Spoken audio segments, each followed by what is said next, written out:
Good morning students. प्यारे बच्चों, आज हम हमारा एक नया टॉपिक और शुरू कर रहे हैं। चैप्टर नंबर 17 और टॉपिक में पहला जो उसका पार्ट है वो ये है आयताकार ठोस। ठीक है, तो सबसे पहले हम ये समझेंगे प्यारे बच्चों कि आयताकार ठोस होता क्या है, उसकी आकृति कैसी होती है। क्योंकि जब तक आपको ये समझ में नहीं आएगा तब तक आपको आगे के काम करने में थोड़ा सा प्रॉब्लम हो सकती है। इसलिए सबसे पहले हमें समझना है कि आयताकार ठोस क्या होता है ना। तो एक एग्जाम्पल से, एक सिंपल सा एग्जाम्पल देख लेते हैं कि ये आपकी बुक है प्यारे बच्चों, ये आपकी बुक है ना। अब देखिए, इस बुक में 6 पृष्ठ बोल सकते हैं हम। देखो, फर्स्ट, इसके नीचे वाला सेकंड, ये थर्ड, इसके पीछे वाला फोर्थ, और ये फिफ्थ, और ये सिक्स। इन्हें हम फलक बोलते हैं, है ना। 6 इसके फलक होते हैं, 6 फलक होते हैं। इस तरह की आकृति होती है एक आयत की।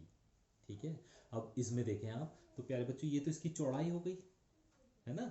ये इसकी तो चौड़ाई हो गई किताब की, और ये इसकी लंबाई हो गई, या ऊंचाई हो गई भी कह सकते हो आप इसे। ये इसकी लंबाई हो गई और ये इसकी चौड़ाई हो गई।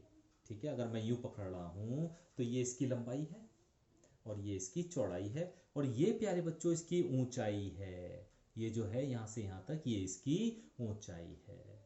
तो आयताकार ठोस में लंबाई, चौड़ाई और ऊंचाई होते हैं, और आकृति इसी प्रकार की होती है। देख रहे हैं आप इसमें अंतर, लंबाई, चौड़ाई और ऊंचाई तीनों अलग अलग मिल रहे हैं आपको। लंबाई थोड़ी सी बड़ी दिख रही होगी आपको, चौड़ाई थोड़ी कम है, और ऊंचाई तो बहुत ही कम है ना।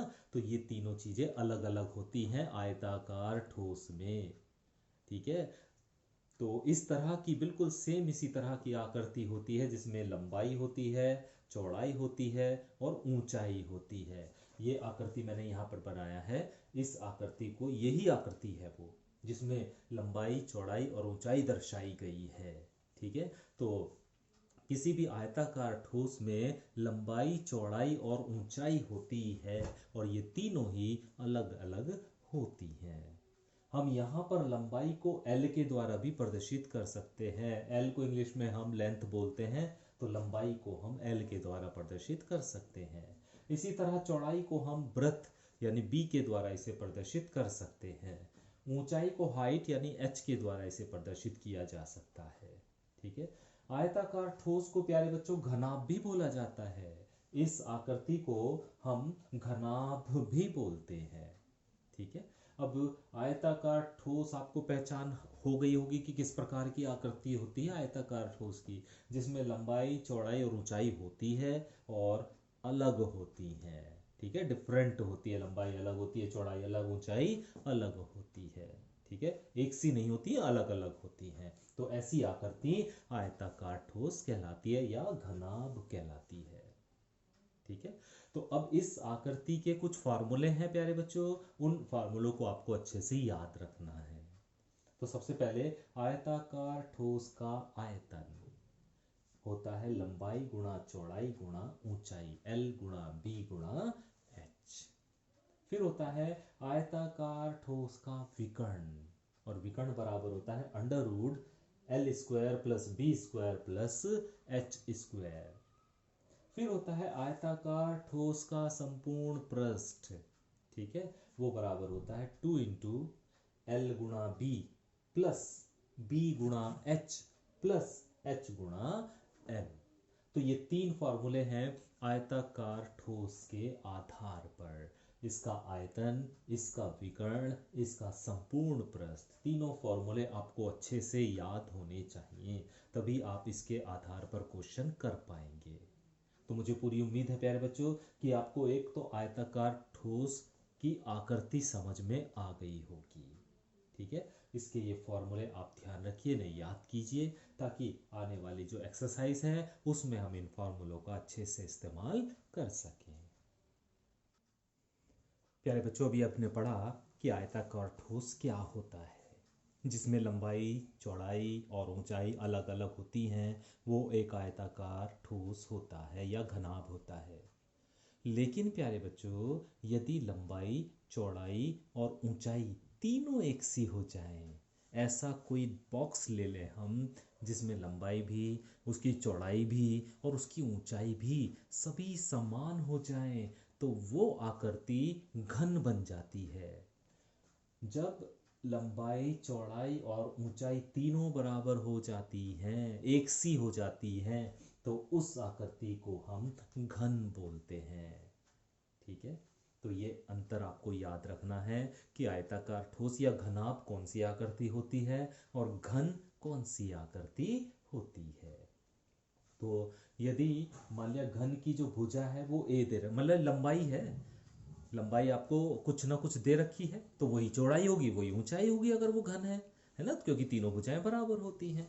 तो माना घन की जो भुजा है वो ए इकाई दी रखी है ना, कोई भुजा जो है वो कितनी दे रखी, वो भुजा का मतलब यही है, उसकी लंबाई दे रखी है या चौड़ाई दे रखी है या ऊंचाई दे रखी है, कुछ भी हो सकती है वो, क्योंकि वो तीनों ही बराबर होती है, इसलिए हम ये कह देते हैं यहाँ पर कि घन की जो भुजा है वो ए इकाई है।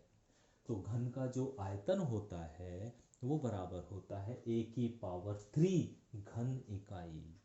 घन का आयतन होता है ए की पावर 3 घन इकाई।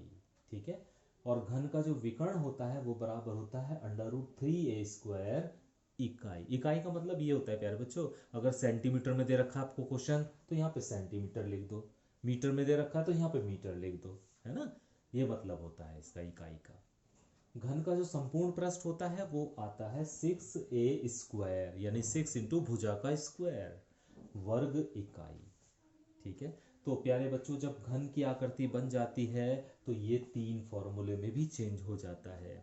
जब आयताकार ठोस रहता है तो इन फॉर्मूले में अंतर है, घना या आयताकार ठोस का आयतन, आयताकार ठोस का विकर्ण, आयताकार ठोस का संपूर्ण पृष्ठ अलग होता है क्योंकि उसमें तीनों भुजाएं अलग अलग होती हैं, है ना। और जब भुजाएं तीनों एक सी हो जाए, लंबाई चौड़ाई और ऊंचाई बराबर हो जाए, तो वो घन बन जाता है और घन के ये फॉर्मूले बन जाते हैं। इन तीनों फार्मूलों को भी आपको अच्छे से याद रखना है, आकृति को भी आपको अच्छे से ध्यान रखना है कि घन की आकृति क्या होती है, कि जिसमें लंबाई भी, चौड़ाई भी और ऊंचाई भी तीनों एक से रहते हैं। ठीक है, तो वो एक घन बन जाता है। तो प्यारे बच्चों, आज मैं सिर्फ आपको इतना बता रहा हूँ, है ना, ये सभी फॉर्मूले जो आपको बताए गए हैं, इसकी आकृतियों के बारे में जो आपको बताया गया है, इसे आपको अच्छे से ध्यान रखना है, इन फॉर्मूलों को अच्छे से सीखना है, ध्यान रखना है। इसके आधार पर हम कल से क्वेश्चन करना शुरू करेंगे, इसकी एक्सरसाइज 17.1 करना हम शुरू करेंगे। तो अब सभी प्यारे बच्चों इन सभी फॉर्मूलों को अच्छे से देख लें और अच्छे से इन्हें याद करें। Thank you.